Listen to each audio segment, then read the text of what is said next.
don't forget it. You have to respect your boss and not drink while watching your boss. I learned some stuff. Never drink alone because you will be forever alone. Then it was like every time you are like with someone, the glasses should never be empty because that's disrespectful. Yeah, you need to turn and never face the other person. You have to turn the other way around. Hi! Welcome back to How is Korea? My name is Brian and this is Tony! Yay! And today we're going to be talking about drinking culture in Korea. Now Tony, I'm really excited about this one because I don't drink much in Korea. Oh. So I'm here to learn about Okay. drinking culture. Expert. You know the best. So, if you were to describe drinking culture in Korea in one word, what would it be? A lot. It's not one word, it's two, but like in Korea it would be money. A lot of alcohol. What is drinking night look like for you typically? Right now, because I got a little bit older, we'll be going to a place where I can drink and eat in the same time and enjoy with my friend. 3 years ago, I would say drinking at home, going to Pocha, drinking there, then going to a club, drinking until 6 a.m. What are the other establishments, drinking establishments in Korea? So I think the Pocha is most common, but it's something that you cannot find in like foreign countries. So basically I would say beside Pocha would be a lounge or a pub or a club or the streets. In Korea is something very fun. You can drink almost everywhere. So the one will just stop you. They stopped you during COVID, but like right now they won't stop you. You can just drink on the street. I think, but yeah, I enjoy actually going to picnic and drink a lot. Like having picnic and drinking and playing games. I think that's really fun. But we do not encourage drinking on subway. No, that's Don't do illegal. that. Don't do that. It's illegal. Like, yeah, you can. I said you can drink almost everywhere. Subway and buses are no. So what is pocha? Because not everyone knows what pocha is. I think the correct term is like 포장마장. I think. And 포장마차. 포장마장. Yeah, exactly. Sorry, but yeah. So the pocha. It's like basically everything from this category enters in the pocha. You can go there and like sometimes even dance. You can go there and drink. You can go there and like play games with your friends and like eat. Something very specifically to pocha is to eat during drinking.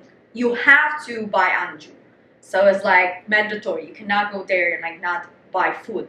So yeah, basically going there, staying on a chair, drink with your friends, and 90% of them they actually allow you to get up and dance if you want.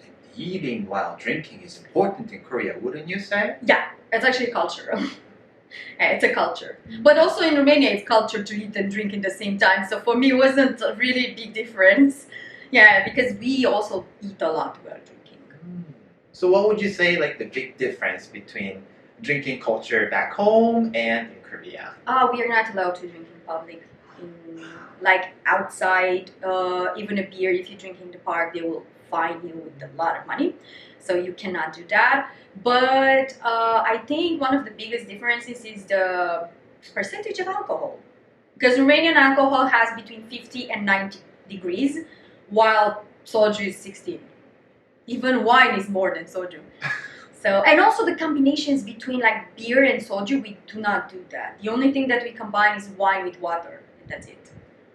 Actually, that's a good segue because I was curious. What's like the typical, drinks in for the locals? I know we love soju, but Yeah. that's not the only thing we drink. Like somek is the other one that the Koreans prefer a lot, including at weddings.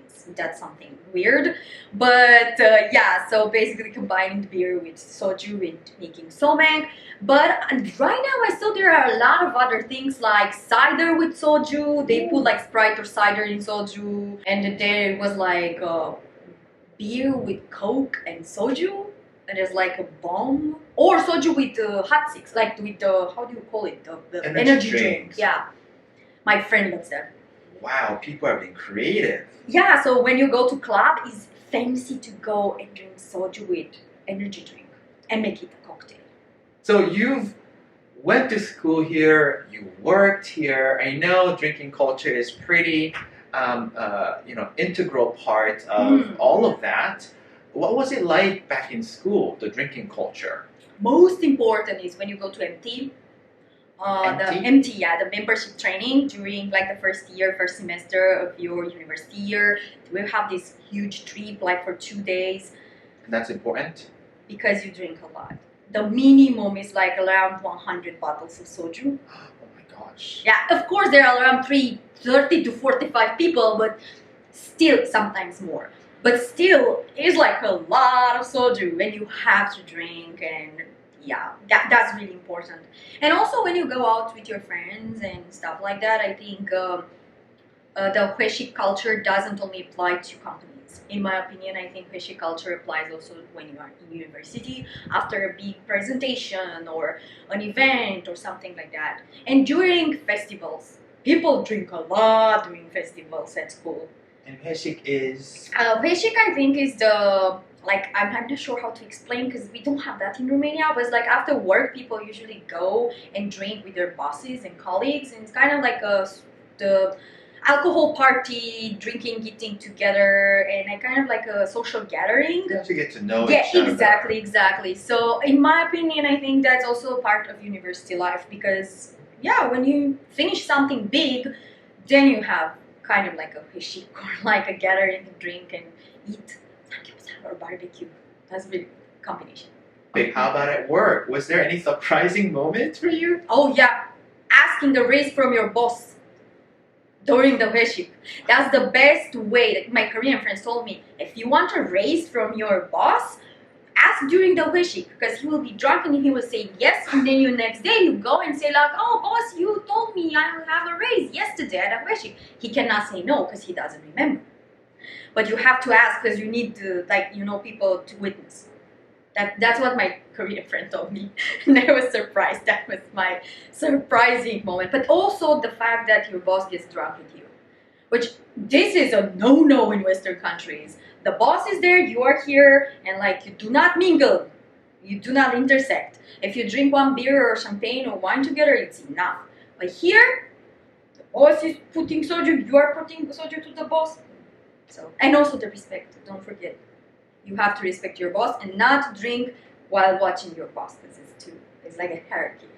I was just about to ask you that because there are tips. Oh yeah. And there's a whole drinking culture with respect and everything.